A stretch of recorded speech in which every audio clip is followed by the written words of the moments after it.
Welcome to the not special. Welcome to an Initiative special. We're back, your three favourite podcasters. Dave, would you like to introduce our guest? Yes, mate. So we've got a 37-year-old winger with over 500 appearances and over 100 goals. Started his career at Everton before making his league debut for Chester, a career that has seen him become a legend at Southport, Accrington and Shrewsbury Town. It is Super Shan Whalley. Yes, Shaun. Love that. So, Shaun, born in Prescott and Merseyside. Are you a Scouser then? Not really, Sam. To be honest, I think I'm kind of, because my mum's side are from Liverpool, but my dad's side aren't. So I get called a Wool a lot. Yeah, Woolly back. So you weren't a little Scouser then? What is it they call him? What is it called? Woolly Woolly back. back. Woolly back. I've never heard that. Yeah. That's for if you're sort of near Liverpool, but not quite. Widnes, yeah. Oh, okay. So when you were a kid, obviously you're summer born, August, aren't you? So normally, like summer born children obviously find it difficult. How were you as a kid? Were you a superstar? Did you struggle a little bit? What were you like? So when I was at Everton, I was struggling. I remember getting dropped a year to go and play with the age group down. Were you little then as well? Yeah, no, it was. Yeah. A little summer born. I was even smaller then, yeah.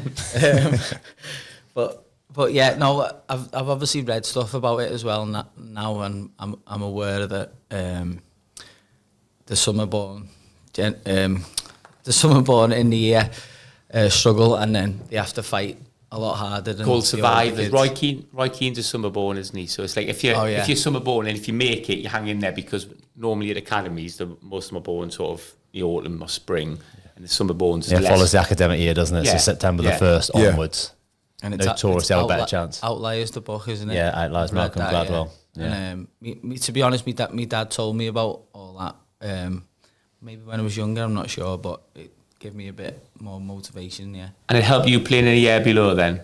It did, but then I got moved back to the year above then. But towards the end of my time at Everton, I wasn't really enjoying it, and I started hanging out with the lads from by mine, and I wanted to play on a Sunday with them instead. So that's what happened. Yeah.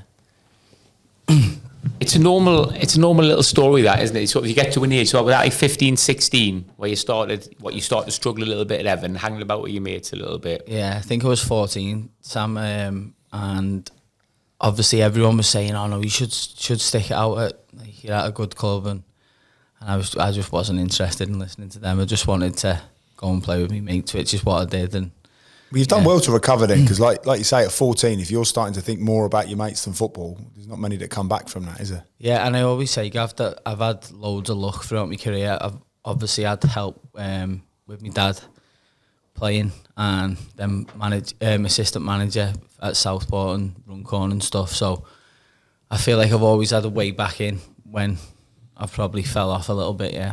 So you listen to your dad quite a lot then? Yeah, he's a massive. He has been, and he still is a massive influence. Yeah, I have to have a chat with him then, because my lad won't listen to a word I say. So did he listen to your dad at 14? Because we've got 14-year-olds and a 13-year-old, and they don't listen to us. So. I mean, he was quite calm about it, to be honest. Even though he used to play, he didn't really tell me that much what I was doing wrong or what I should do. It was more let me make my own mistakes, really, I suppose. But as I've got a lot older now, he doesn't give me any advice now. He just he thinks I'm great now, which is totally the opposite, because he used to shout at me sometimes. Yeah.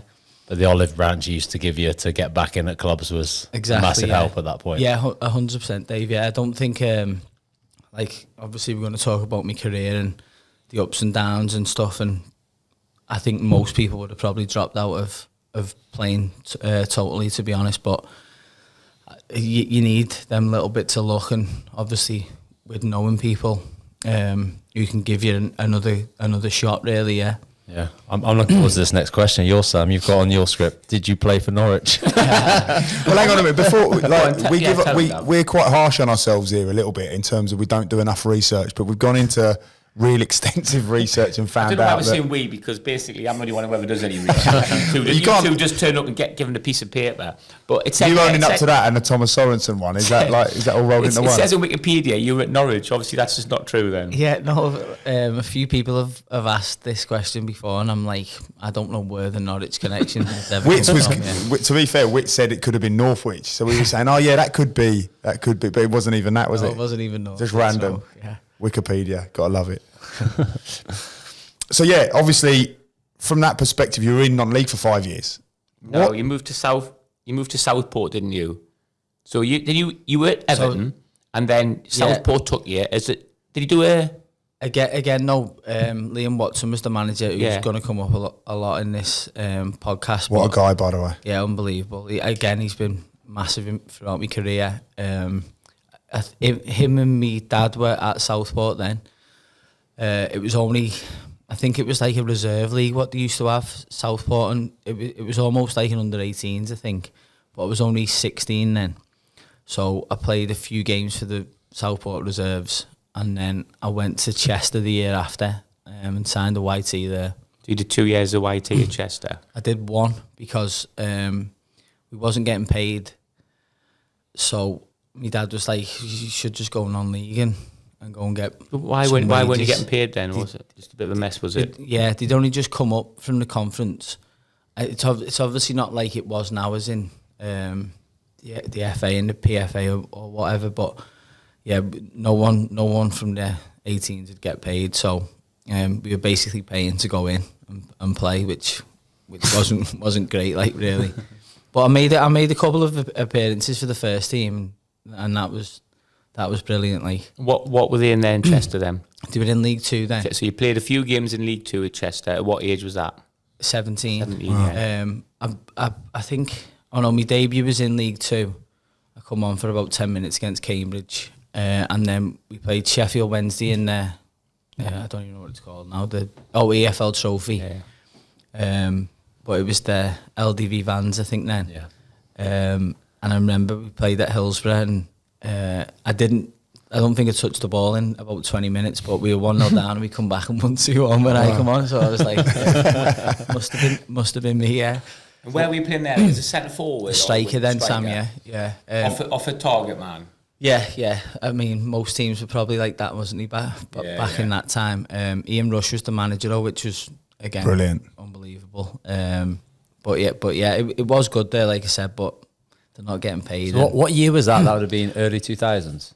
Yeah, I think it was 2004. I think. So that would have been sort of when Maybe we were playing Chester at Shrewsbury. Then wasn't it that sort of area? I signed for Shrewsbury in 2005, so it would have been lots of derby games against them. I remember Ian Rush being the manager, because obviously Ian Rush was an unbelievable footballer. But as a manager, everybody was a bit like, he wasn't the sharpest knife in the drawer. No, he wasn't, to be fair. But obviously he done all right for me. He gave me a few games, and that's why I'd never say a bad word against him. Sam, no. So you've gone from Chester, obviously, as a youngster, them not paying you, and then your dad sort of giving you that advice to go to Southport. Where I went to Runcorn. Right. Yeah. They were in, I think it'd be the Evo Stick Premier League now. But we used to get paid £50 check after the game on a Saturday. Check. Imagine that now. But it used to bounce all the time though as well. Being raced to the bank to try and get a cash. It's like first. The first 10 lads would get theirs cashed. Yeah, so I was at Runcorn. Again, that was good. It was playing men's football, and what was it? Oh, it must have been 18 then. It was quite hard. We talk a lot about the youngsters now that they come out of, like, you know, whether it's an Aston Villa or Shrewsbury, and they're sort of 16, 17, 18, and they look at non-league and just go, that'll be a walk in the park, I'll go and do that. Was that your mentality, or were you prepared? No, again, because of me dad and Liam, it was, and I used to go all the games with them, and I used to love being in the changing room with like all the older lads, and like it used to be funny, to be fair. So I almost wanted to play non-league. As I was growing up, it was almost like that's what I want to be. Yeah. Because I hadn't really seen. My dad did play for Preston for, I think, a season and a half, but I was only really young then. So I suppose I just grew up on non-league, so that was where I wanted to play. Yeah. Have you seen videos of your dad playing that? Yeah. He scored 1 goal for Preston. He was a different type of player to me. He was more a defensive midfielder.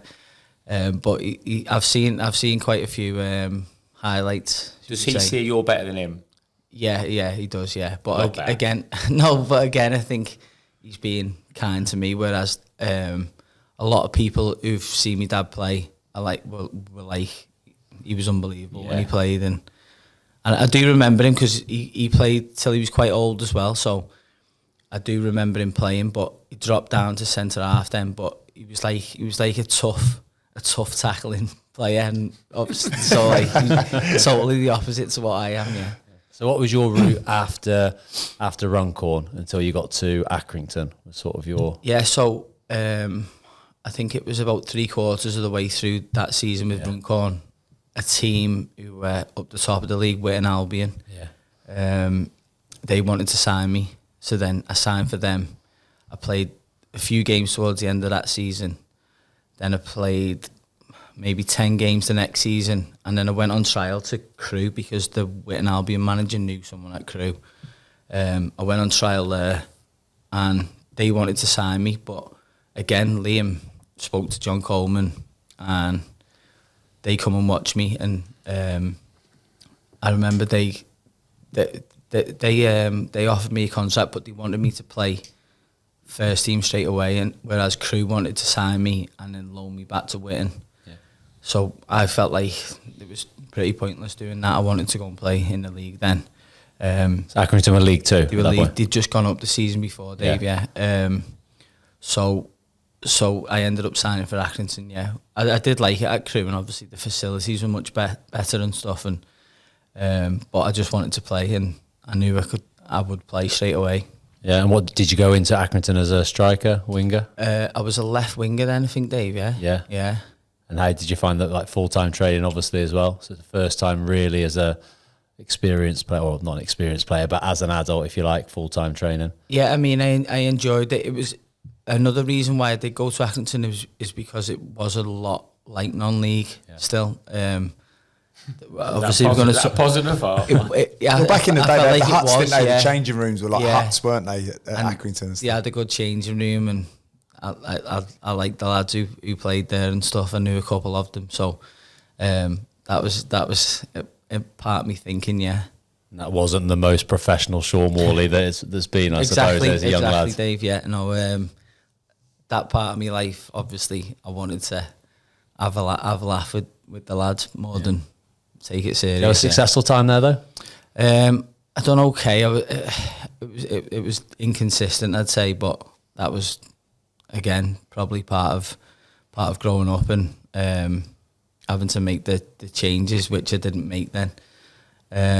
But no, I really enjoyed it, and I did make probably about 50 league appearances, but I ended up getting released at the end of my contract, which was like, I think it was 18 months, I think, yeah.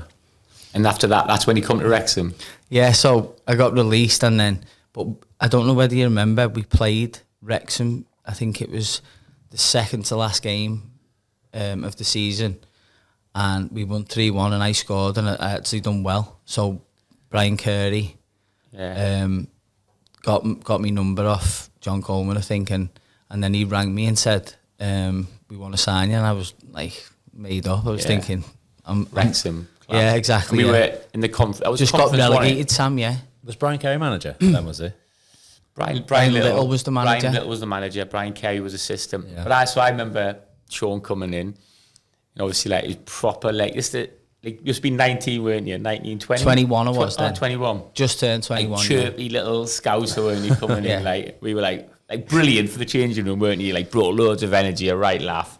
We had some good lads in that changing room. Yeah, I don't know, because I felt like when I went there was a lot more senior players than there was at Accrington, though, Sam. So it was a bit daunting, to be honest, at first for me. If I'm being honest, it was like, obviously you had players who had been good players in the past and stuff. I'm not saying they wasn't then. I just mean they probably didn't expect to drop to the conference, did they? So it was a bit like, it was a bit daunting. Like, I'll be honest, yeah. Yeah, so I remember. So you played. I remember one of our first game, didn't we? You scored, didn't you? I remember you, you scored your debut. against Stevenage. 5-0, didn't we, or something? In first it was game. 5-0. I remember after the game we were like, "Oh, this league is done." Yeah. I was like, oh, what are you gonna do? Where we're gonna go on our post-season party and all that? Let's get the medals. Might as well put the name on the trophy now. I know. And I think the second game we ended up going to York away, didn't we? On the bus, we're like, this will be 3 or 4. You'll get 2, I'll get a good. And we ended up lost 2-1, didn't we? It was a proper reality check. I remember Tuesday night, wasn't it? But you were so different then. I remember when hearing about you at Shrewsbury, and I was like, that's not the Shaun Whalley there. You were living a different life then, though, weren't you? Yeah, I was I still would be now if I drank. I'm just like a totally different character when I drink. but because I used to drink I really want to see that. When I was younger, I was totally different the whole time. Yeah, You were still super fit though, weren't you? Like obviously you were 21, so I remember you being like super sharp, lightning fast. But like you weren't living right, but you were still like fit. I remember like you had great physique on you and that, didn't you? Yeah, I just think it must be my genes though, Sam, honestly, like, because like you said, I wasn't living at all right, but I'd still be fit in training or fit doing the runs and stuff. But I think if you'd carried on being like that, you wouldn't be playing. You wouldn't be sat here. Yeah, no, I don't think so. Talking about next season and things like that. No was that full time as well there? I reckon it would Full have been, time, yeah. It was full time. You were playing centre forward there, weren't you? Yeah. Relying on my service. Waiting in the box. So many. Take it you got released then, Shaun,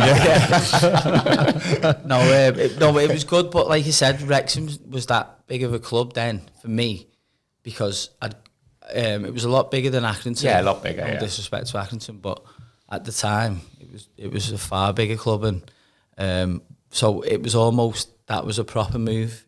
Whereas the Accrington was a bit like the same almost.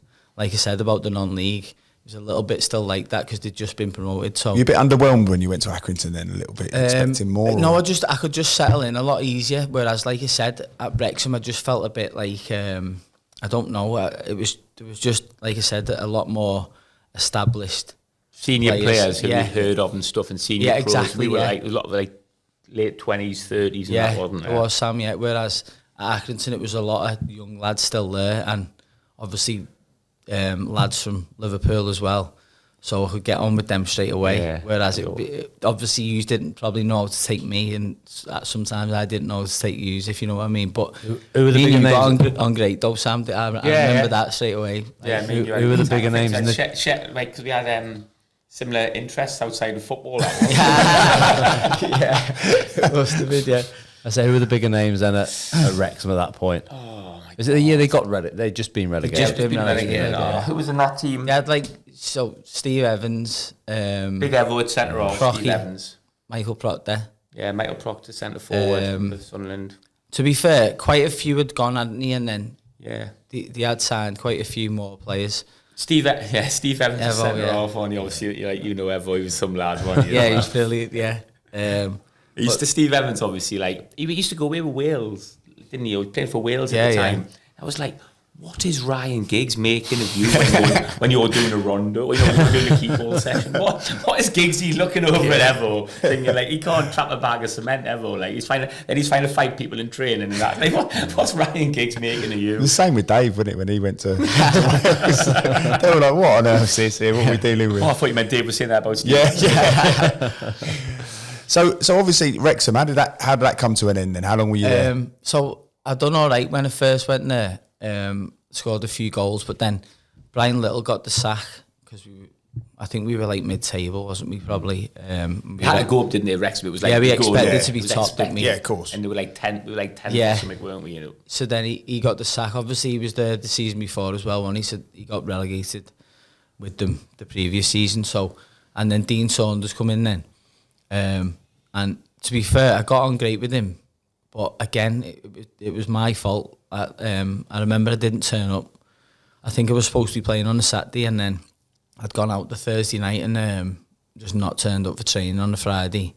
Turned my phone off. Just didn't want to. What if you can remember? What was your mindset then, Shaun? Like in that moment? Because obviously, like the thought of that now wouldn't even enter your head, would it? No. But being a young lad, obviously being sort of, around your mates, and then you just gone, right, I'm not going in training tomorrow, I'm going to turn my phone off. Not even thinking about consequences, I suppose. What's going through your head there?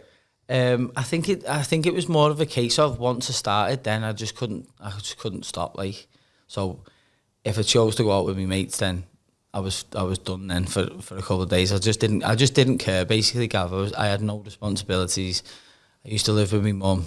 I was just like, I could just do whatever, basically. Yeah. But obviously, I wasn't thinking about I need to be professional or whatever. Not even thinking about Saturday R, like exactly. Okay. Or like I'd get to a point where I'd think, oh no, like I was supposed to be playing Saturday, and then just like confusion in my own brain, I suppose, and I just think the best way is to just bury myself. So like turn my phone off and not face the consequences, I suppose it was. Yeah. Yes, it must be hard for you to think about that side of yourself now, when obviously you are ultimate pro and 37 and thriving. Yeah, but I still remember it, and I always say I don't regret doing it, because it's made me who I am today. Absolutely. I think it's probably helped now, hasn't it? Been Yeah, so I think so, aware of, Sam, like, yeah. I don't want to go down. Well, you're not going to now, or it's too late in the day. But Yeah. doing it, living that extreme, there, and being like, you know, like that's crazy. Now you used to be a modern day player to go, I just went out on a Thursday night, turned my phone off, and didn't go to train on a Friday. Like, people would be like, "What is that?" Yeah, exactly. That was you at the time, wasn't it? Yeah, yeah. Like, I remember that. I remember you being like a bit of a loose cannon like that. Like, what's he going to be like today? But on your day, he was still amazing, and he'd still smash the running. But like you say, you just don't. Can't rely on that as you get older, though, can you? Just don't know if he's going to be there. You knew you'd be good, but just not. How do you think Shaun Whalley will get on tomorrow? I reckon he'll be quality if it turns out. If he turns up tomorrow, we've got a chance, but who knows if he's going to turn up. So you obviously then like fall back into like non-league per se. Would it be the National League North then? So I went on loan about 6 months into my Wrexham contract. I went on loan to Southport, where Liam Watson was the manager. It's worth giving a bit of background about Liam, isn't it? Because like you say, if he's going to come up quite a lot in this podcast, so I know Liam as well. Liam's almost like a bit of a mentor to me as well, like real old, not old school, because he's not really old school, is he? He's Coventry centre half, is that him? No. He played for Spurs, really good centre forward when he was younger. Probably again didn't achieve what his talents would sort of let on that he would achieve, but went into non-league management, has been, you know, really successful, won promotions. He was a Telford manager for a period, won the league with them, won the league with Southport, Burscough. He's a real humble guy, you know, and he's been really great with me, like someone who's like, he's come out of managing now, but you know, I speak to him. He's in America at the moment actually, and he's he calls me every other day, and we speak quite a lot. He's been really good for me. So but Liam's just got this vast knowledge of non-league. I mean, and league as well. But you know, he works for Bolton now as well, doesn't he? But he does. He's got this real extensive knowledge of non-league. Like he knows the inside leg measurement of every player through all of the leagues, and but he's someone who wants to help people as well, isn't he? He wants to nurture people. If you are a league club and you want someone going in and giving you the heads up on any talent that's emerging from non-league, he is the number one person that you go to. You know, he's pretty good like that. But clearly been a good mentor to you as well. I think he played with my dad for a lot of teams in non-league, but they also signed for Preston at the same time, no Gav. But Liam had a bad, I think it was his ACL, I think he'd done all. Yeah. So then he dropped out of the league then, but obviously he continued to have success in non-league. I think he played for Accrington, I think, when they won maybe 2 of the leagues, going back up through the non-league, yeah. So, but like I said, him and my dad have been really good mates for as long as I can remember. So, I suppose that's why he helps me. But yeah, he's been a massive influence on my career. Yeah, he's I can just imagine him being that person. Like there'll be so many players that he's nurturing now and just helping support and take. I think he might have been involved in a few more players that have gone to Accrington. Yeah, Tyler Walton. He speaks to him all the time as well. He had him at Southport and maybe got him into Accrington. I'm not sure, but yeah, he's doing really well now as well. So a lot of players have gone from Southport to Accrington. Yeah. And did you just smash it as soon as you went to Southport? So you just started smashing it again, enjoying your football? So when I was on loan, I was still stuck in that going out mode. So I wasn't very good on loan, and then got released by Wrexham and then signed for Droylsden, and I done pretty well for Droylsden in the Conference North. We made the playoffs, got beat, I think, by Fleetwood it was in the semi-final. But again, I went out on, it was like a bank holiday, I think, and we played them the second leg, and I'd been out, I think it must have been the Friday. So then I was terrible on a Monday. And then we lost on penalties, and obviously Fleetwood are in League One now, but yeah, I remember that. And then I was just flowing about a bit in the Conference North, signed for Hyde then the season after. Again, average, I'd describe it as. How old are you now then? I was 20. I was 23. Yeah. No, I was 22 when I was at Droylsden. Then the season after, 23. So Hyde, but then I think I'd been at Hyde for maybe 3-4 months, and I had an argument with the manager, to be honest, at Hyde.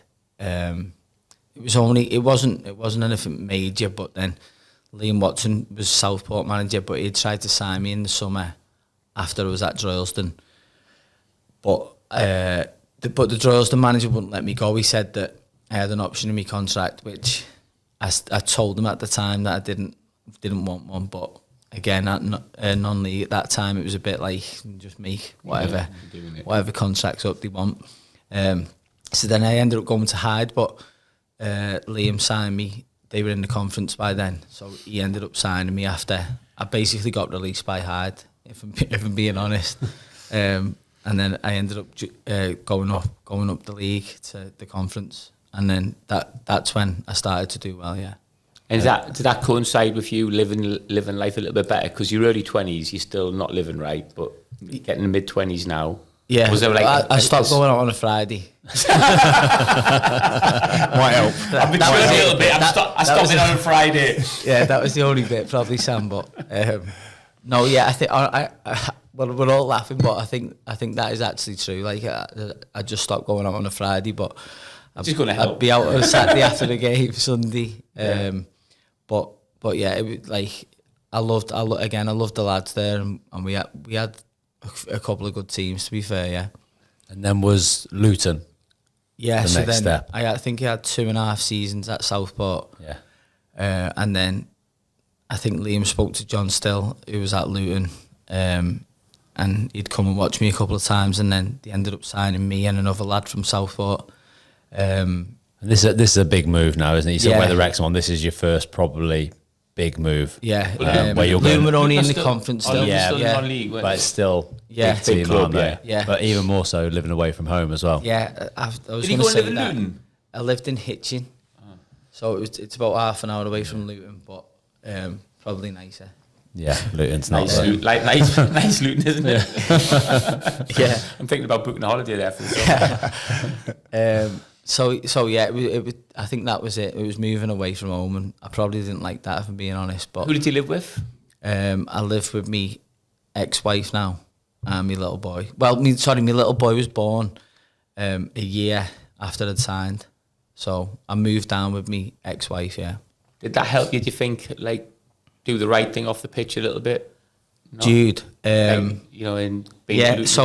So I would say yes, Sam, but it probably took me the year after Jude was born when I signed for Shrewsbury. I feel like I've thought then I need to knock the booze in on the head, and I need to I think I was 26 then, and again I'd just been released by Luton. Again, no, it was a bit of luck really. I got released by Luton in League 2, and Shrewsbury had just got promoted, but Mickey Mellon was the manager, and he'd always liked me from like Droylsden days and stuff like that when he was at Fleetwood. So then he just took a bit of a punt on me really. But obviously it worked out. Coincided with you, kind of like just something clicking. Yeah, it was Do you know what I mean? almost like. I mean, I've had a lot of chances, but that felt like a massive move to go into League One and last chance at yeah, Football I think League. so. Yeah, I think definitely, Dave. Yeah. But you've come at a good age. You were coming to Shrewsbury like 26. I think I was 26, maybe just 20. Yeah. 27. Jude was 1 then, so and I had that responsibility then as well. But yeah, obviously, like I said, it worked out great for Was both. that an easy decision? Mainly because obviously it's Football League, but with Shrewsbury because it's obviously a bit closer to obviously what Luton was to where you were. But Bit did nicer the than club Luton as sell well. itself to you? So I remember I got released from Luton and I was thinking, like, I don't know where I'm going to sign, who I'm going to sign for here. And then an agent I had at the time, I think he rang me the next day and said, Shrewsbury and Bury want to sign you. And I was like, and they'd both just been promoted from League 2 to League 1. And I hadn't had a great time at Luton, if I'm being honest. I wasn't very good for them. But to know that 2 League 1 teams wanted to sign me was a bit like, that's unbelievable, considering I've just not had a great 2 years. But then, I did want to sign for Shrewsbury more than Bury, and that's why I did, Yeah, nice. I'm really interested in when you say that like Shrewsbury was your last chance and you decided to not drink on the head, and was that like a conscious decision? Were you having conversations with family, or were you just like, it just felt at the right time and you'd made like an internal decision? Like, how did it come about? I think, if I'm being honest, my ex-wife, she had a big part to play in it. She was obviously moaning at me all the time for going out, which is what women do. That's why she's But I'd put it down to her probably. Yeah, she was quite bossy. And in terms of this like model pro, like that you turn into, like what does that consist of? Obviously, you've got young kids, or anyone who's interested in what that means. You've got. We were saying earlier, weren't we, off sort of air, like even at the National League North, where I'm manager of Brackley, those lads now, like the professionalism is far beyond what I did as a player. Those lads now are like machines. But so to think of where it's at with yourself, like what is it that you're doing day to day that's different? So, like you said, we were speaking about it before, and I said to Dave, Chris Skitz taught me all my prehab, and I still do exactly the same routines. He's just taught me basically about my body and what I need specifically. So I just do that really, Gav. But it's more when I go home and I try and get as much rest as I can, as much sleep as I can. I do try and eat quite healthy. I'm not one. If I don't eat that healthy, I won't put a lot of weight on anyway. So I'm not too fussed about that, whereas other people probably are. The ice baths. There's a lot more stuff now that you can do. The cryotherapy. Of course, yeah. Massage. Talk us through a day of your training then, normally like a Thursday at Accrington training. Yeah, so today I've got in, got a massage on my calves. Still your calves, yeah? You always get a massage on his calf. Yeah, my calves. And then I go in the gym, do my prehab. We actually had a meeting today, so go into the meeting for like 25 minutes, go back in the gym for like another 10 minutes, do a few more stretches, then go out on the training pitch, train, and then I come back, go in the gym again, stretch. I've done core today because we've got a game tomorrow, so I always do core on a Friday. I know it's Thursday, but match day -1 type thing. Yeah, I always do a bit of core, and then went back in the change rooms. I had some dinner, just some pasta.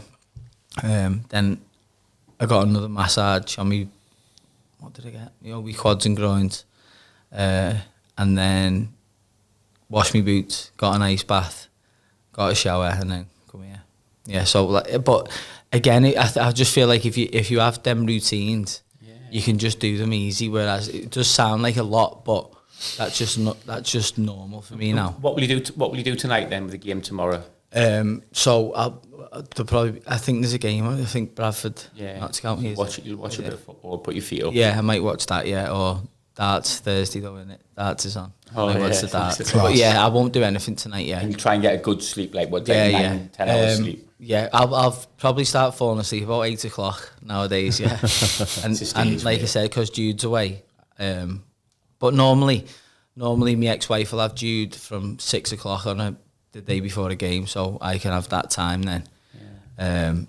But then tomorrow I'll wake up, just have some breakfast, just totally chill, not just lie down basically until the game. Yeah. Do you feel like obviously when you're 37 and you played so many games, do you get like any nerves and that in the same way, or? I honestly still feel the same. Like I don't know what it is. It's almost like I want to prove to people that I'm still a good player, if you know what I mean. But like even training, I'm like that. I don't want the lads to think that I'm taking it easy, or I just think it looks bad if I start missing training or whatever, because then they might think, oh well, I'll miss training. But yeah, I try and work the hardest out of the team every week. But yeah, that I don't know what it is, but that's just what I have, Sam. Yeah, It's definitely a trait, because I remember speaking to you lads about it when I was at Shrewsbury before I finished. I would train every day, even though I know I shouldn't have. Like for me personally, because I had bad ankles when I had my ankle surgery. But you feel, I was 35 at the time, thinking I need to prove to everyone, sorry, that I'm good enough, I'm fit enough, I'm fast enough, because you always start questioning yourself. Yeah. And obviously you're in a lot better place than I was. But it's mad how really you should just be able to. Like, I'm just going to take it a little bit easier. Might not train today, and the manager would be absolutely fine with it. Yeah. Because of the stage you career at, but. There's just something inside you which is I know, no. I need to prove it. It's just like our game tomorrow. I want to be the best player on the pitch. No matter how old I am, it doesn't matter. Like I want to be the best. Yeah. Let's rewind back to Shrewsbury. So you signed at Shrewsbury, start of like a really long, successful stint there. First season was their first year back in League One. Yeah. Is that right? Yeah. So how did that first season go? So like I said, I feel like Mickey Mellon just took almost a punt on me, like I said, and he didn't really think I was going to play much. Probably just a bit of an impact sub maybe, and that's how it went for 4 or 5 months of that first season. I didn't really play. I'd come on a couple of times, but not really established myself. But then I think it was me first start in the league, and we played Crewe away, and I think it must have been November, December by then.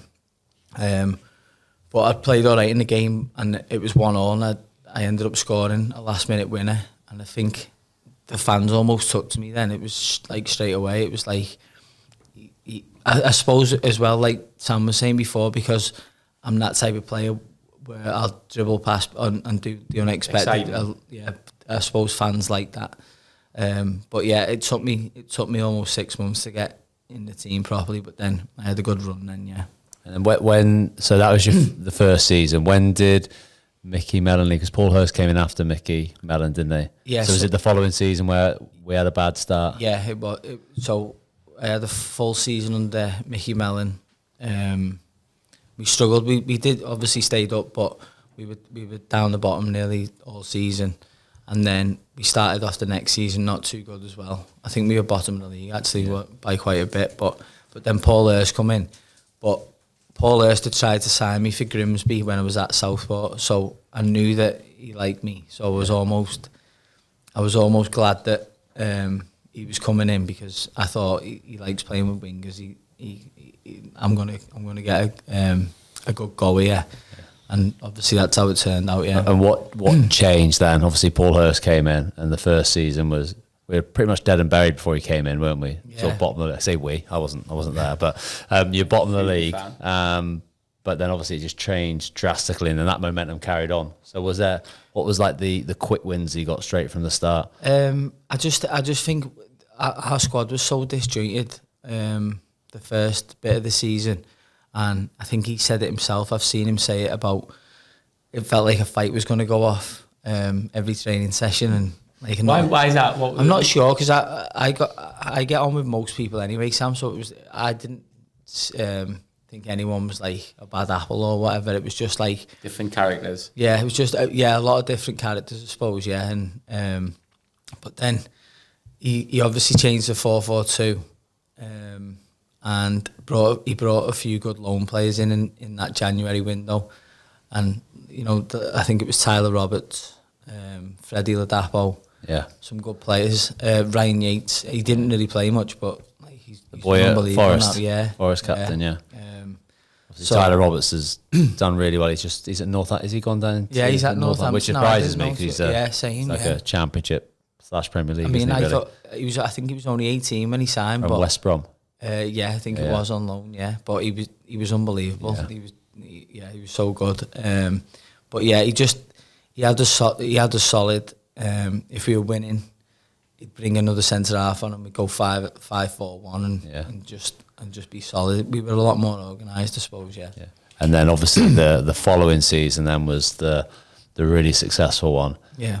Did you know in pre-season, once the loan players came in, did you think we've actually got a chance here, or was it just unexpected? I think I remember playing Brackley, and I think it was our first friendly, and I think we lost 2-1, and we were like, we're miles off it here. Yeah. But then, like you said, I think we played Wolves. You was playing, Dave, I think. Yeah. And I think we won. I'm not sure what scored. Maybe 2-0. Yeah, it's when it was Ruben Neves' first. Yeah, he played, didn't he? Ruben played, and who was it? It was his first game in England. This 18-year-old wonder kid just come. He'd been on our pre-season tour in Austria in his first game at Shrewsbury, and he went off after 11 minutes because somebody absolutely launched him, didn't he? I can't remember who it was, mate. It was like a proper ridiculous tackle, but he lasted 11 minutes. Yeah, love that. Welcome to England. Yeah. Love that. Pre-season. No, but we had a few good results after, like I said, the Brackley one, and then I think we played Northampton first game of the season, and it was 0-0 the whole way. A typical first game of the season, not real quality, just everyone running about. And then Lenny scored, John Lewis scored last minute, I think, to give us the 1-0. And then I can't think after that, but we obviously went on 16-17 game unbeaten at the start of the season, and we were right up there then. Were you thinking at that point, this can't last, or were you thinking actually we're getting into a position now where we could have a right chance of first just making the playoffs? I imagine initially. I think that was it. I think you will have all had it where you go into a game and you're almost certain that you're going to win it. Yeah, it's like, I don't know what that feeling is, but I suppose it's confidence. But that's what we were like. We were, no matter who we were playing, we were like, we're going to win. We're going to win this. I remember commentating on the game during that period on the Shrewsbury team, and just I couldn't believe how hard you were working. And I was only sceptical because I was like, how are they going to keep up that intensity throughout the season? That was my only question. I was going like, you obviously had like Rodders on one wing, who I played with, and then I saw you, and I was thinking, fucking hell, these lads are like running their bollocks off, like it was ridiculous. And I was thinking, are they going to be able to keep that up all season? I think they might crash at about January, but obviously. You had the infamous 103 club, didn't you? Yeah. You to kind of explain what that is. Again, Skitty was integral in our season that we had, and we have that at Brackley now, like, but we do 101 instead of 103. Oh, yeah. But it's like the same thing. Like it's come across from Skitty. A little bit. 103. Yeah. 103. We normally at about 104, 105, but you know, I'm just trying to manage expectations. But, but that explain that. So I think it was, you'll probably know more than me, Sam. To be honest, I just used to run as much as I could anyway. So I think is it 10 point the average? 103 kilometres in the team. Yeah, right. You win a certain percentage of your games, don't you? If you do that. Yeah. I can't think what. So cumulatively as a squad, isn't it? Like whoever runs. I'm glad you took it all in anyway. So who were the big characters there then? Who was like, because you obviously must have had some great lads. Confidence must have been sky high. Yeah, we were just flying, Sam. But like everyone had just. I just remember we all had that work ethic where we just all wanted to run ourselves into the ground, which again is a great feeling to have. Is you know your teammates are going to be running alongside you. But we had Dean Henderson in goal. So he was super confident, wasn't he? Like brilliant. He was brilliant. No, Sam, like I got him really. I still speak to him now. He was a brilliant lad, but like he'd come across a bit arrogant to some people. But obviously we all knew him in our changing room, so. He used to be great, full of confidence, saying he was going to be England's #1 next year and stuff like that. Love that though from a young lad. Class, and I used to love it in training when I'd be on the opposite team, because if I scored, I'd be like, "Look, England's #1." Yeah, exactly. And then if I kept missing, he'd be like, "Nah, look, do you know what I mean?" He was ridiculous though, wasn't he? I remember Skitty saying so like good. his leap. Yeah. And the way like be able to like literally jump above the crossbar, wouldn't he? Yeah. So athletic. He was just so good, Dave. Yeah, like. It just exude confidence, and it give the back players a lot of confidence as well then, and the whole team, to be honest, because his ambition was not to stay at Shrewsbury. He wanted to win League One, so then it kind of took us all along as well. And then we had James Bolton right back. Seen him the other week. He's at Fleetwood now. He's gone and played Championship, hasn't he? And yeah, he stuff played like that. for Plymouth. Yeah, solid right back. Toto, Yeah, and he had an unbelievable season, didn't he? yeah, he was outstanding. Yeah, Matt Sadler. Yeah. Proper leader, wasn't he, Sads? Yeah, he was proper great, yeah. leader. He was Obviously, great. managing out Warsaw. Yeah. And then we had Junior Brown left back for the first 16, 17 games, but then he do his ACL as well. Yeah, ACL. And then Omar Beckles played left back out a bit. Again, another leader, strong isn't he? defence that is, isn't it? Yeah. Powerful. I think that's what he wanted. And he wasn't obsessed with the fullbacks bombing on a lot like managers are nowadays. It was more Beckles keep a solid four. And then we had Ben Godfrey.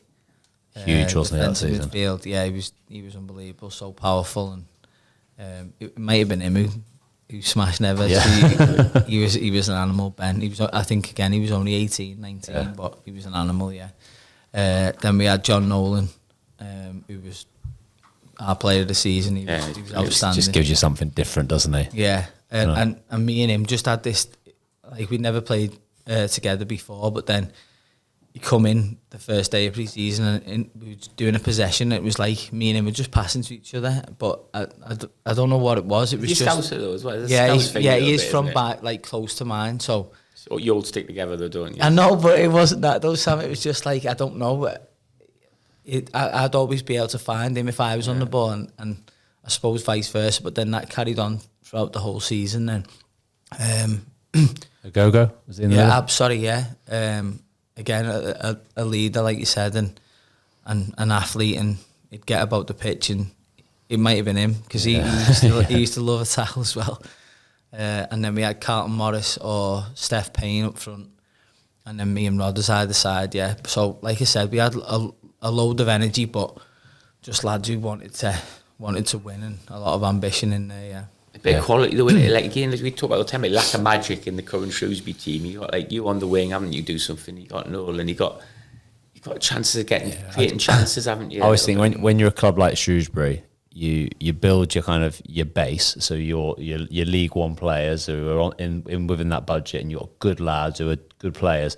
But then you sprinkle a little bit of magic with your loans. Yeah. It's so hard to get a good loan. You'll know that, Gav. Picking the right one, their first loan, their second loan, but to be able to bring in Dean Henderson and Ben Godfrey in particular, And Carlton as well. Carlton as well, Carlton Morris, unbelievable. that right down the spine of your team. Yeah, is you're right. Yeah, gives you a chance, doesn't it? Yeah. From being like a good League One team to potential promotion. yeah, definitely. Yeah, I think everybody knew that when I'd seen like Paul Hurst's going to come and play the loan system again. Like I think you're never going to get as like it's a bit of luck as well. The three of them have just come in and absolutely smashed it for the season, didn't they? That loan market is like so temperamental, you know. You can Just really fell hit into and place, miss. didn't it? Yeah, I think it was just a combination of a few things, wasn't it? But the loan players were credit to him though, massive, because for a manager to do that, it is ballsy. Because you know you can go with your permanents that you know that are pretty much certainties to be decent if you know who they are. And those loan ones, like that's where the gamble is a little bit. It's like a, you know, I suppose calculated risk, but you've got to be so sure. But to have 3 or 4 that have just been absolute bang on,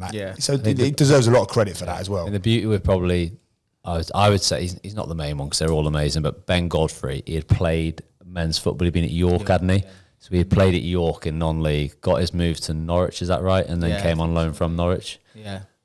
You've already heard a lot about him from Norwich from your contacts there. Yeah, exactly. I grew up with him. A good 3-year stint there, Shaun. I lived with him for a bit. Yeah. Tell us about the Wembley appearances then, because obviously. Yeah. So the first one we played Lincoln, didn't we, in the Checker Trade? Yeah. And I remember the manager saying, "Don't let it pass you by," but it did. I can only remember the big striker for Lincoln, Matt Reed, elbow and Dino, and then we were huffing and puffing trying to get back into it, but it was just a bit like, especially with where we was in the league, we were almost, I wouldn't say concentrating on that because obviously Wembley's a big, unbelievable occasion. It's a bit of a free hit, wasn't it? Just yeah, a bit, it was. Enjoy the day, but there's bigger stuff to come. And then the playoff final, I just remember it being boiling hot. And to be fair, we got battered. If you rewind back before that playoff final, you obviously had the disappointment of the Checker Trade, but then you go back in, and this time you're still in the top 2. So you've worked your way into the top 2, but you got teams like big hitting teams up around you, catching you. And then did you feel like as a team, like Gav was saying at the start, about how hard you guys work? You just run out of steam a little bit at the end? Yeah, I'm not sure because he did give us like a rest towards the once we couldn't get in the top two. Yeah. I mean, it was Wigan and Blackburn who were chasing us. Yeah. But I remember coming in after every game and we'd won. And we'd all be made up, and then we'd check the score, and Wigan and Blackburn had won like 5-0. Yeah. We'd like scraped the 2-1. Yeah. And it was a bit demoralising, to be fair. And then it got to a point, I don't know how many games, maybe 4 or 5, and he started to rest us then for the playoffs. But I mean, we done well against Charlton away. I was going to say, you've done really well to bounce back. Yeah. The disappointment of coming third is then you get into the playoffs and it's going to be a real struggle now because you're not necessarily the form team. Yeah. But obviously 2 amazing performances against Charlton. Yeah, I remember the away one, we were solid and we worked hard, and then Nolo scored an unbelievable goal off the bar, and it was one of the best feelings ever. And then the home game, Charlton battered us the first half. People probably won't remember because we won 1-0 in the end, so they totally forget, but they absolutely battered us. The atmosphere was incredible. Yeah, it was unbelievable. It was unbelievable atmosphere. I was with you. It was like incredible. Like he was like, it's one of the best games he's ever been to. Like it was amazing. When it was rammed, scored, and the barrier come down, didn't it? It was brilliant. Yeah, it was absolutely brilliant. Some unreal times. But Carl Morris scored. Yeah, I got an assist. Like, so again, no one remembers that, do they? But then Wembley, you must have fancied yourselves a bit of Wembley then. Yeah, but we played Rotherham twice, obviously in the season, and I think we beat them away. I think Abs might have got sent off as well, so we had 10 men, and we beat them away, scraped. I think it was 2-1, and then we played them at home, and we lost. But I think Dino had tweeted something. But all the Rotherham players were on him, so like they scored or whatever, and I just remember them all celebrating in Dino's face and that. So, like I said, he could give it out, but then he had to take that one. But then, going into it, I don't know, they were similar to us though, which we probably wanted. I think Scunthorpe Rotherham was the other semi, and we probably wanted Scunthorpe to win because Rotherham were hard working and they could grind it out as well. Yeah. So it was probably 2 similar teams, but on the day, like I said, the first half Rotherham battered us and Dino's made a penalty save. Yeah. They had loads of chances, I remember, but then we got back into it with a free kick. Best free kick Wembley's ever seen, mate. I know, and we tried it about 8 times that season as well, Dave, and it used to just go tips off every time, and it come off, and then it goes to extra time, and you're thinking it's going to go to penalties, and then obviously the centre halves have ended up with 2 goals. So, I mean, I was in tears on the pitch after the game. I couldn't believe it. It was probably because I was so tired, but I got cramp in my groin as well with about 5 minutes of extra time to go, and I was just like hobbling about the pitch. But yeah, that was the most gutted I've ever been, I think, in football. What was it like in the dressing room afterward then? Silent or? Yeah, I can't even remember, Sam, to be honest. It was just demoralising. Obviously, that for me it was to get a chance to play in the Championship as well, which would have been again unbelievable. But it was just heartbreaking, honest. So Shaun, obviously Paul Hurst left straight after that final. Like, how did you hear about that? It was quite controversial. Yeah, I'm trying to remember, but I think it was just the same as everyone else on probably Sky Sports News or something like that. You had no inkling about that before the match or anything? No, not at all, no. I mean, I've seen a few bits saying he didn't want to win or there's no way. He had us as prepared as we possibly could be for that game, and we tried our best, but it just wasn't to be on the day, But no, he obviously got a good move to the Championship after that, but I think he probably deserved it after the season we'd had. I know a lot of the Shrewsbury fans probably wanted him to stay, but I mean, Ipswich is a massive club, and one, it was obviously hard for him to turn down, Is it the fact he left, or is it the fact that it was the manner? Was it the manner in which they felt like he'd left? It was a bit underhand, was it said? Not that I think it was. No, I think it was said like that, Gav, but from our point of view, we didn't have a clue that it was how it was. So, and I still don't know. Did you speak to him after?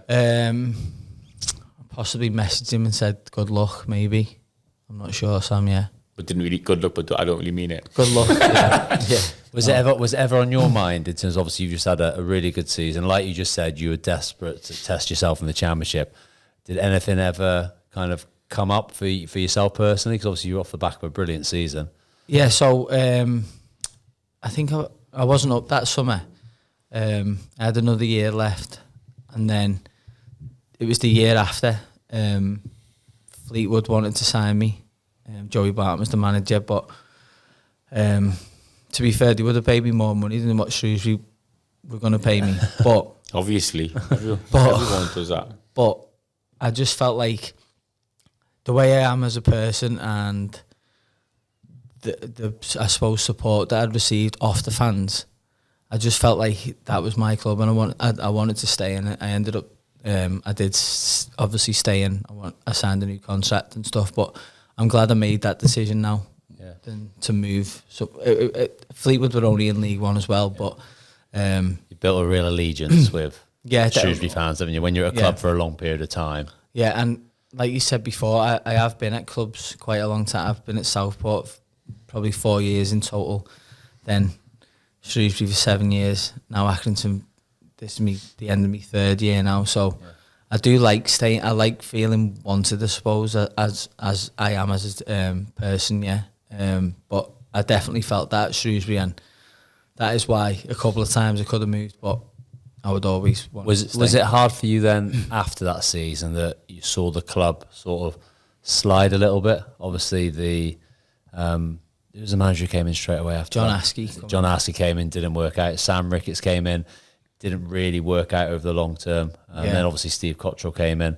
It must have felt a million miles away from that season before. I think you're right. I remember the start of the next season after the playoffs, and it was quite demoralising considering you've just been playing in massive games the season before, and then you've just trying to win games to stay away from the bottom 4 or whatever. Yeah.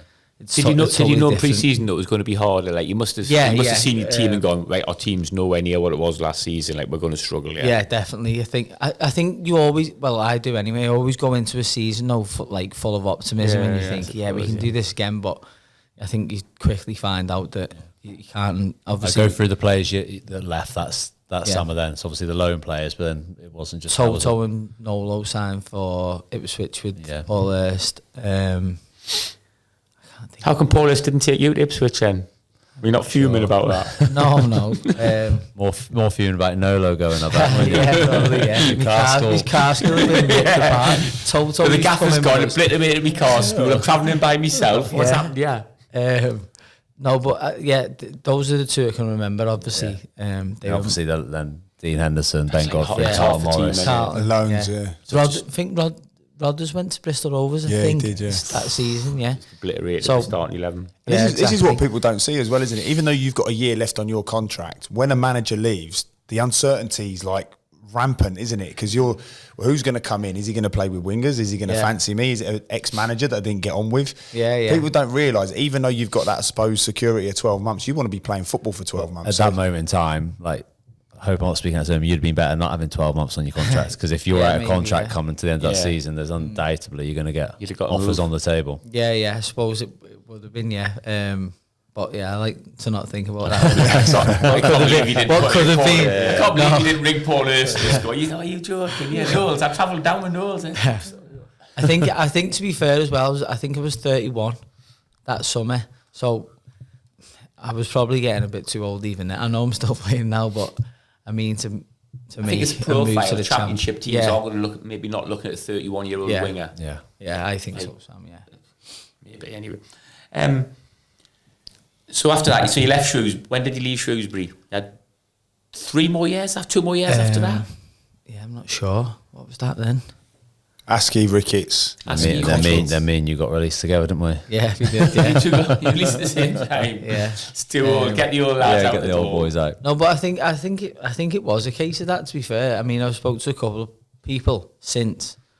I've never spoke to Steve Cottrell since not that I wouldn't speak to him now. I would speak to him, but I think he just got a bit ageist, to be honest, and anyone over 30, he was like, they're done.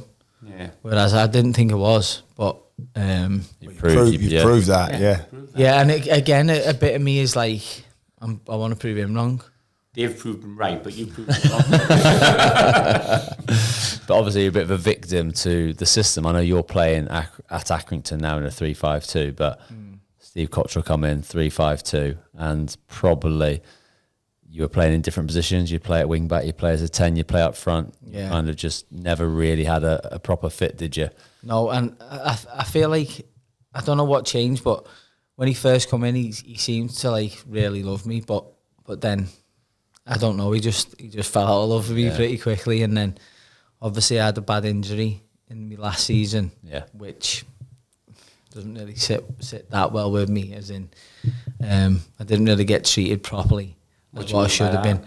So I remember it was partly probably my fault as well. I went in and said that I didn't want to keep coming in because there was nothing I could do anyway, because I just got injured. So I didn't want to keep coming in, because I'm the type of person who I want to be out there on the pitch running around or whatever, and I don't really want to just be coming into a dark gym every day, and I just end up getting depressed to be honest. And you're, what age are you now at this? I must have been 33 then, maybe. 33, so yes, like and a model pro at this stage. Like, Cottle didn't like that. Yeah, no. So he did give me. I think he gave me 2 weeks off, but then I'd be asking the physio when I can come back in and get some treatment and stuff. And I ended up just going to see Skitty all the time, and he'd give me some exercises. The physio at Shrewsbury would tell me that there was nothing I could be doing anyway, whereas Skitty would be like, there's loads you can be doing. So then I'd be basically doing it at home, which again, it suited me in a way. So I would never like, it's not like totally their fault. I was quite happy doing my own stuff at home, but I just wish I would have had a bit more, I don't know, a bit more love, a bit more respect towards me, as in I could come in whenever I wanted really, but it felt like I was just getting frozen out. So either you're always in or you're not here at all, sort of thing. Yeah, exactly. Yeah, I think it was a bit like that, to be honest. But like I said, it did suit me in a way, because didn't have to. I was living back in Widnes by then, so it's about an hour and 20. So I wouldn't want to just go in for the sake of going in and coming home, and all that driving as well. So it did work out all right in the end, and obviously I come back from the injury. But again, I need to thank Skitty for that. I have done a couple of times, but he helped me massively getting through that injury. Yeah. That was it. Back to Accrington. Yeah. So I spoke to Steve Cotts at the end of the season, and he just said that he thought it was better if I moved closer to home. That's what he said. Yeah. I think it's better if you move closer to home. Thanks, Steve, for that. Like, so was that a nice conversation, or are you and him not? Yeah, it was. It's a weird day, wasn't it? Yeah, it was a weird day. We were all in, weren't we? And we all one went after in you have meetings, one after the other. Yeah. Just all waiting in the physio after the room, last weren't game we? of the season, wasn't it? I think. Yeah. The day after, yeah. Everyone kept on walk back in the day. No, I haven't got one. I haven't got one. There's literally everyone went, didn't he? But no, it was a fine conversation, Sam. And like again, I'm not. I understand exactly. Yeah, exactly. I understand. If a manager doesn't like you, then he doesn't like you. On the face of it, he might say he's 33, 34. Yeah. He's been injured. I want to go a different way. Yeah, exactly. Yeah. But he said, I always remember as well that I saw a sign for Accrington, and Accrington's probably like an hour and 15, so it's probably 5 minutes less than what Shrewsbury is. So bear that in mind. So then Accrington were in League One then as well, so we were in the same league, and the fixtures come out, and we had Shrewsbury. Brilliant. It was our second game of the season, but it was Shrewsbury's first home game of the season. So I was like made up, thinking, like what a game to go back to.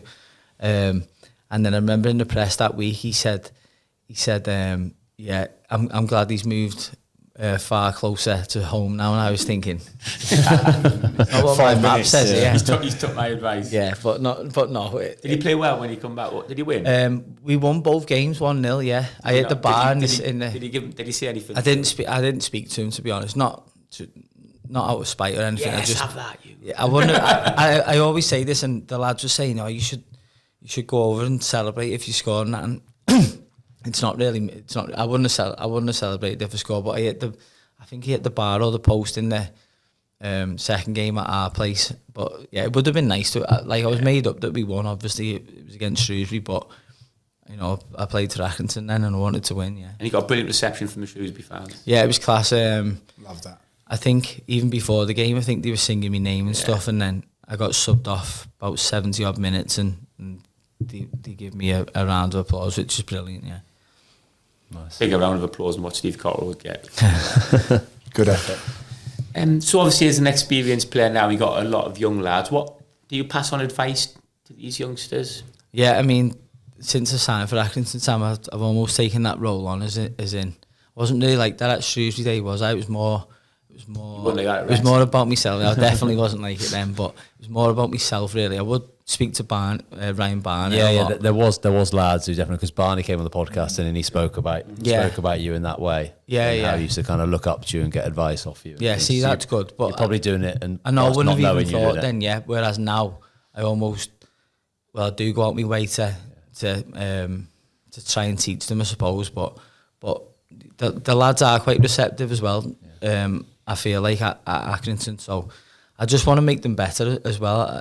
That's something that I do care about. They're playing for my team, so I want them to be better as well. So whatever they can be doing, whether that's on the pitch or off the pitch, then I will try and help them. Yeah, but I've obviously done my A licence last summer as well. I completed that, so it's definitely something I want to go into. But to be a manager or a coach, or what you think? Yeah, I suppose I do want to be a manager, to be fair, but you never know what. I'm not saying I'm going to be a manager. If I'm assistant manager, first team coach, I wouldn't mind any year. But I do want to carry on playing, and I think I've got at least 2 more years, maybe. Get to the magic 40. I want to get to 40. Yeah. To be fair, David. Try and play in the league at 40. Yeah, that'd be an amazing achievement, wouldn't it? And obviously, Kev Ellison's like someone who I look up to, and I think.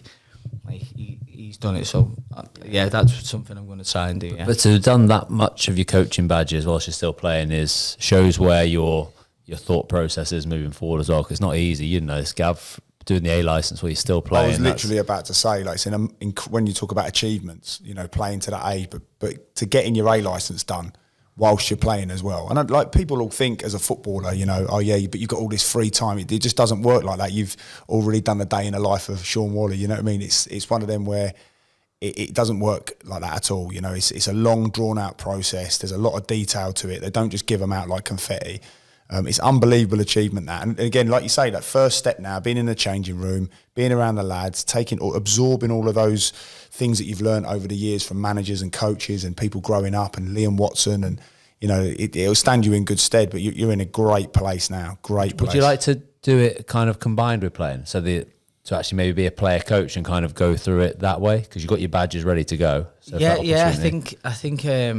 I think I would definitely like that, Dave. To be honest, I feel like I'm a little bit like that now without the title. If you know, especially I've been captain quite a lot of times this season as well, and you take on that extra responsibility, don't you, as the captain? And that's definitely something I would. With your personality though, Shaun, as well, like you are like perfect material, aren't you? Like player coach. You're not someone who's going to try and come in and overawe people or anything like that. Like you say, you're going about it quite subtly at the moment. You're just perfect for that, really. Yeah. No, like I said, that would be something that definitely interests me. Yeah, but the playing side, I still feel good. I want to keep playing, but yeah, that's something I definitely need to look at. Right, pissing too many people off at Accrington, but that'd be unbelievable for Shrewsbury, wouldn't it? Yeah. Get Shaun back, someone who understands the club in League 2 where you've smashed it this year, and do the coaching. Yeah, phenomenal. Roll into. Yeah, There you go. It is. No comment. No comment. So when we're talking about all of these managers that you may have learnt from and maybe aspirations to go into the dark side, should we call it? Like who's been your fauvorite manager? Who's been that person that you may have learnt a little bit more from than others? Least, did you say? Liam Watson's. I always say him. He's number one. Paul Hurst is second. John Doolan's third. Oh, okay. He's my current manager. Yeah. It's not what you were saying off air, Shaun. Don't burn any bridges. As I was reeling him off, then I thought, oh no. Yeah. But seriously, off air, you were saying like how brilliant he's been, and you're getting on great with him, and you hold him in real high esteem. I mean, he was the first team coach when John Coleman was in charge, and I got on unbelievable with him then. So he took the manager's job, and it's just carried on like that. Really, I want to do that well for him, for him as the manager, not for me per se. That says a lot about him as well, doesn't it? If you're saying that, and a lot of us are like that. He's a great person, to be honest, and we just all want to do really well. Yeah, brilliant. With your coaching and the way you probably see football and stuff, what's your thoughts about the way the game's involved for your position? I know you're not playing as a winger at the moment because Ackland's play 3-5-2, so you're more of a 10, but when you do play on the wing, you're an old school winger who likes to dribble, get down the outside, get crosses in, and that's just changing drastically, isn't it? Yeah, it's totally changed. We was on about it before, wasn't we? And I just feel like players nowadays are just that structured into how they should be playing, as in into midfield, back to the back three or back four, whatever, and then across the back line, out the other side, back across, and it's just like Sam was exactly the same, I remember, and we just direct and we just want to. There's not many kick it behind the goal anymore, is there? But be exciting though. There's no excitement. Like I say in the current Shrewsbury team, like there's no excitement in the team, is there? Whereas like if you were exciting to watch, that's why the fans loved you, because they want to see players like you take people on, dribble, shots, all action. Playing on instinct rather than robotic. Yeah, it's so like boring, it can be so very robotic at the moment. But you always, I played you for 18 months or so, and you were very, very instinctive in everything that you did. Yeah. Even like if the game plan wasn't that, if you sensed the moment where you could go and do your own thing, you'd do it, but it would work. Do you know what I mean? Just because you know football, you're out in the middle of the pitch. And I feel like that's even more the case now, Davis, and I should know what I'm doing by now, so hopefully I don't need much instruction. But yeah, I think it was Paul Hurst who said it, actually, that I was a bit like a schoolyard footballer, and I think nowadays everyone's coming through these academies and getting taught how to pass the ball and whatever. Take it on the back foot, whereas out there. A lot of us used to just play in the streets, didn't we? And we just dodging tackles everywhere. Exactly, everyone would be flying in, and you just be like trying to get out of the way and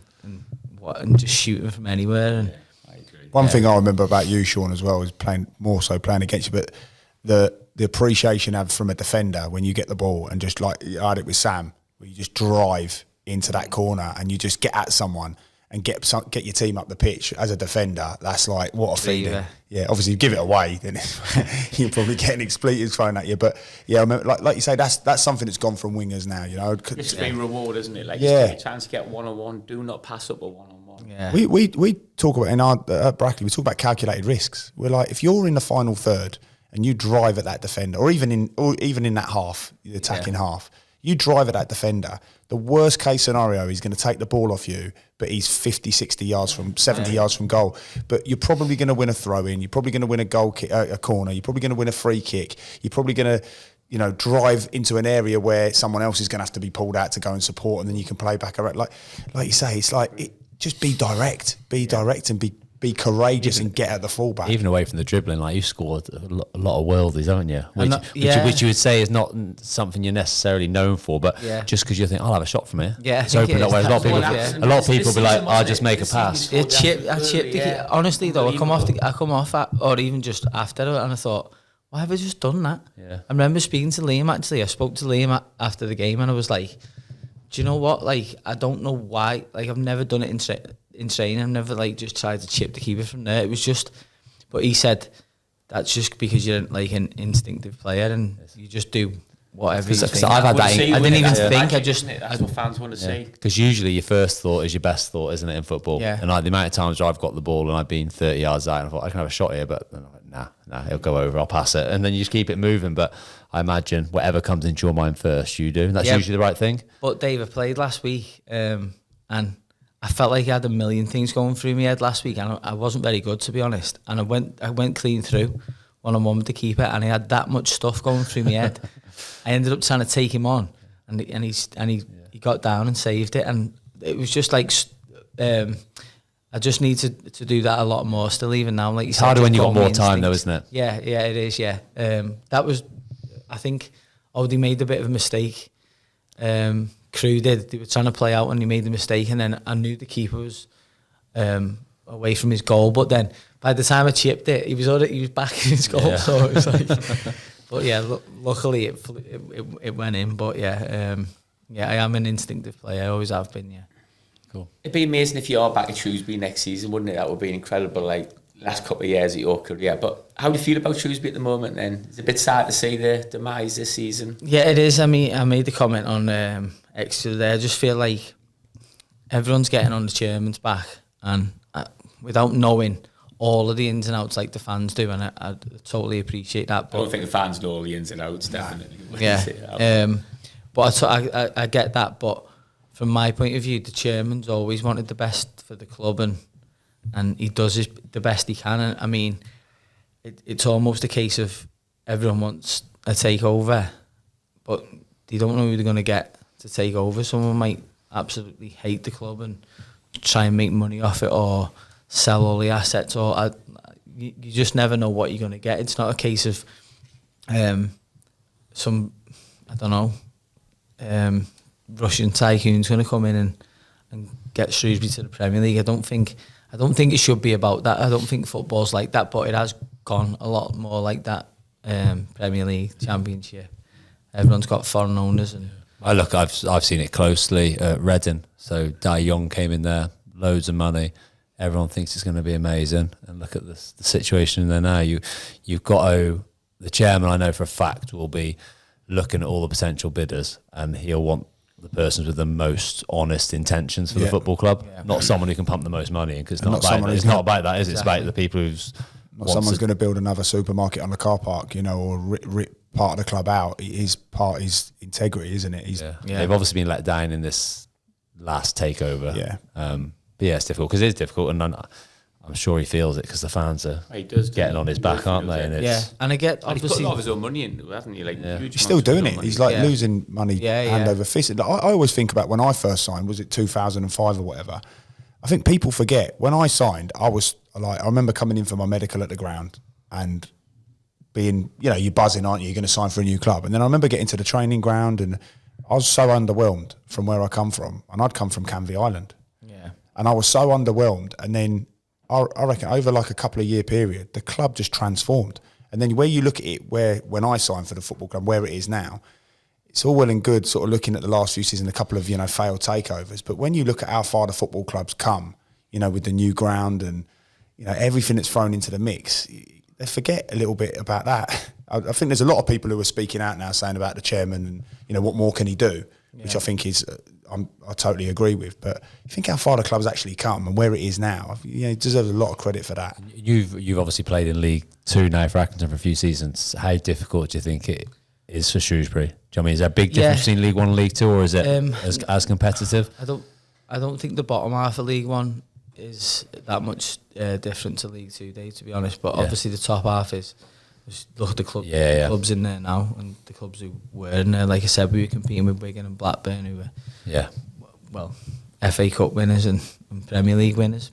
Blackburn. So I think I don't know. Obviously, it's going to be a massive summer for them, and they're going to have to bring some players in and maybe a new manager, or I don't.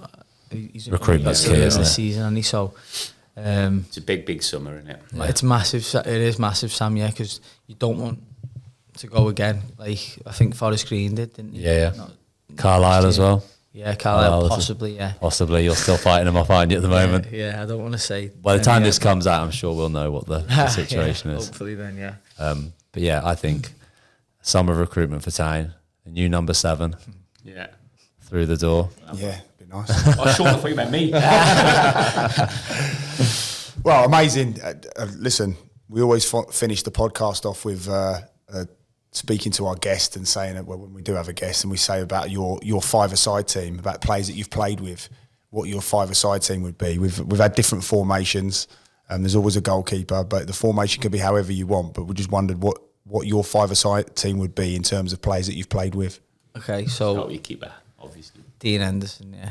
Oh yeah, it's not obvious. Yeah, this could be a Shrewsbury team. This could be a Shrewsbury team. Yeah, honestly, Sammy, he was a joke. I did love his character as well, but he was just unbelievable that season. You just always fancied no one was going to score past him, and he was going to annoy the opposition every single game.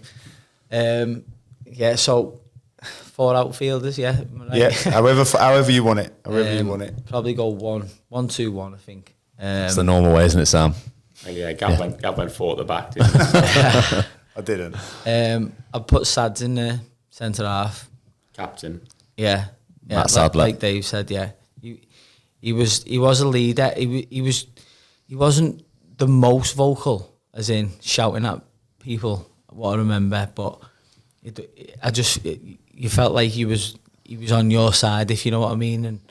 And I signed at exactly the same time as him, and we got on really well straight away. And he was always good with me as an experienced pro, whereas I was a bit of a reckless pro. But no, and he was a good player as well. First of all, yeah. Then John Nolan, midfield. Obviously putting his mate in. All of your mates here, aren't they? Like I said, though, I mean, it's unfortunate. With he had a lot of injuries after that fantastic season, and he probably, I mean, his ability, he was so good, and he was at least championship level. Yeah, but, definitely. He was. A lot of people aren't he? A lot of people are unfortunate with injuries, and he was definitely one of them. But that season, he was outstanding. Yeah, he was a joke, wasn't he? And like I said, because I had a good relationship with him, I felt like I always had a pass on, because he was always there in space. Another midfielder. Who was your partner with him? Probably Abs, yeah. Probably Abs, a go-go. Destroyer in there as well. I need someone to destroy alongside John, yeah. But no, he was just again, he was our captain. I think him and Sads were sharing it, I think, that season, and he wanted to win. I remember five-a-sides in training. His team would win, and he'd be shouting his head off, but like it'd be winding you up. Yeah, you were on the other team, but yeah, no, I think Abs has got to be in there. Strong so far, striker. Carlton Morris. So far, he's been the best striker I've ever played with. Again, probably selfish reasons, but I felt like you could always smack the ball into him, and he'd get hold of it with his touch. And I think Shrewsbury fans probably underestimated how good he was, but that season he was just he didn't score that many goals that season, but I think he helped me and Rodder score, and Nolo scored a lot of goals that season because of his hold-up playing. He's a joke, on his own beast, isn't he? Yeah, and me and Rodders would obviously be back defending as well, so he'd be up there on his own against 3, possibly 4 defenders. He was like, I mean, he is now, but he's mobile, isn't he? He could be big and strong, but could be mobile as well. Yeah. And that was the big out ball. You could put it wherever. You could put it into his feet. You could put it in the channel. He'd chase it, but yeah, no, Carlton. Yeah, I think even though he's played in the Premier League, obviously for Luton, but if he hadn't have got that ACL injury, which was the year after that Shrewsbury season, I think it was. It's quite quickly after, wasn't it? I think he done something in the final. He come off and he come off was in the final. Yeah, I think it was the final. Yeah, so he did it in the final. And he carried on for about 5 minutes. Yeah. And then yeah. I think losing a year of football kind of stifled his development a little bit, and he's obviously come good at Luton. But I feel that if he'd done it a few years earlier, then he'd have been able to stay in the Premier League. He was quality. Yeah, I do. Yeah, quality. Very, very good player. Very good player. Thank you very much, then, Shaun. Great journey, that, isn't it? From difficult times to becoming a legend, model professional, brilliant story, must listen for Shrewsbury. We're just giving a little shout out for the hotel, Gav, that you booked. Yeah, Statham Lodge have been really, really good in hosting us today. Yeah, really good at accommodating drinks, us. Weren't they? But Yeah, I think it was just a one-off, and normally better than that. Yeah, well, the flat white came a little bit cold, so they let us off the bill, didn't they? But yeah, just want to say a massive thanks to Statham Lodge here at Lymm in Cheshire. They've been really good at giving us a room and accommodating. Shaun's made us come much closer to him than he's willing to come to us. But this was probably this was probably the only option. Yeah, he's got a game tomorrow, so he needs to get home and get that rest. And one thing we haven't mentioned for the end, you won a Player of the Month this year. Season. So League 2 Player of the Month are still smashing it. First ever, Dave. Yeah, Is it, yeah. I was made up. To be fair, I didn't think I was 37 going to win it, but. Yeah, that's class, mate. Totally deserved, mate. Absolute pleasure, mate. Thanks very much for listening. Hope everybody enjoyed that. We'll be in touch with our next episode.